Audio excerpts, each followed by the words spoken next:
Well, a future Biden administration continuing to take shape tonight. So here's a look at 17 who hope to serve, at least the ones that we've heard about so far. Let's talk about some of those nominees with tonight's panel. Fox News contributors Leslie Marshall and Booth, and the author of How Trump is Making Black America Great Again, Horace Cooper. Welcome back to all of you.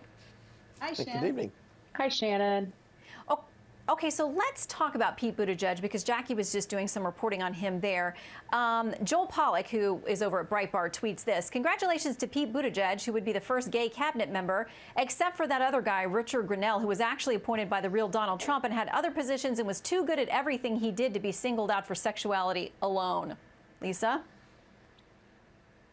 Well, I think you didn't see the Trump administration, tout these things of diversity politics because President Trump focused on just picking people that would be good at the job and that were more than qualified. But what we've seen from Joe Biden is he's highlighting this fact. I mean, he entirely picked Kamala Harris because he said he wanted a vice president, a woman of color, and, an African-American woman of color. And that's why he ended up choosing her. So I think what Joe Biden should do is focus more on just picking people who are good for the job, less in the diversity of politics. But it is unsurprising for the media to gloss over the Rick Grenell thing because they're constantly treating conservatives as second-class citizens. You had noted Maggie Haberman, who recently got roasted by Kayleigh McEnany she was praising Joe Biden's deputy campaign manager, who just did an interview with Glamour magazine talking about how hard it is to be a working woman.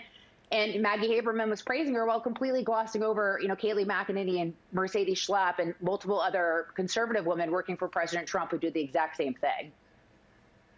Well, when it comes to Buttigieg, there are some on the left who aren't fans of him either. There was a statement out from Black Lives Matter South Bend leaders, where he was mayor, says this is what they accuse Buttigieg of: a long history of using the machinery of government to advance systemic racism, and they call him not qualified to lead a major government agency. Leslie, there are people on both ends of the spectrum that are not thrilled about Pete Buttigieg potentially joining the cabinet. I really haven't seen anybody thrilled on one side or the other with almost any cabinet member that has been put forth, whether you're a Democrat or a Republican, in years. First of all, I just want to say Rick Grenell is a personal friend of mine. And I think the difference there is what you had pointed out, Shannon, which is that Pete Buttigieg would be sitting as the first openly gay man for a Senate confirmation for this position. But the African-American community isn't just against Pete Buttigieg for this position. When we saw him in his position as mayor of South Bend, there were problems there that he had with the African-American community, and he certainly had difficulty getting support from the African-American community when he was running for president. So I'm not surprised at the criticism coming from that demographic within the Democratic Party.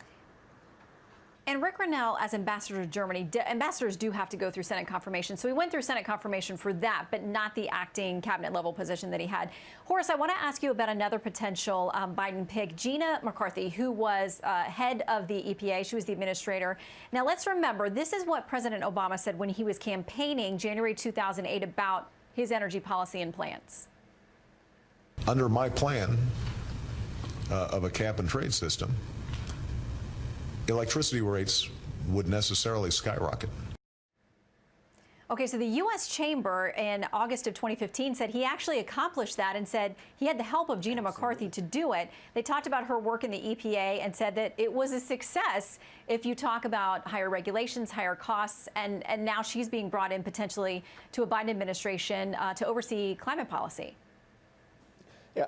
Absolutely, the very kinds of things that caused so many working class Americans to rebel against Barack Obama are being brought back. I have two quick observations. On the one hand, it appears that even in the 21st century, we're supposed to somehow conclude that if all you did was pick talented, pick experienced, pick capable people, you somehow wouldn't get women, you somehow wouldn't get gays, you somehow wouldn't get minorities. I think only progressives see the world that way.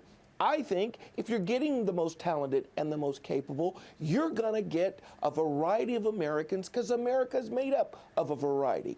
With regard to this cap and trade idea, the green agenda, you're likely to see the same conjoining of forces that led to the Supreme Court striking down so much of Barack Obama's green energy policies, as well as seeing a United States Senate reject these ideas. And if in 2022 the House flips and the parties change, you're likely to see the same forces converge once again, showing that these policies aren't popular, they're harmful, and they hurt people, black, white, and brown. Why are we bringing these back? Why would we like to?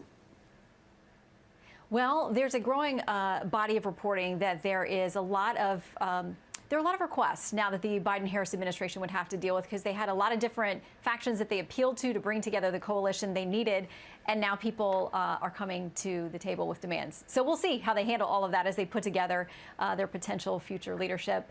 Thank you all for being with us tonight. Thank you, Shannon. Thank you.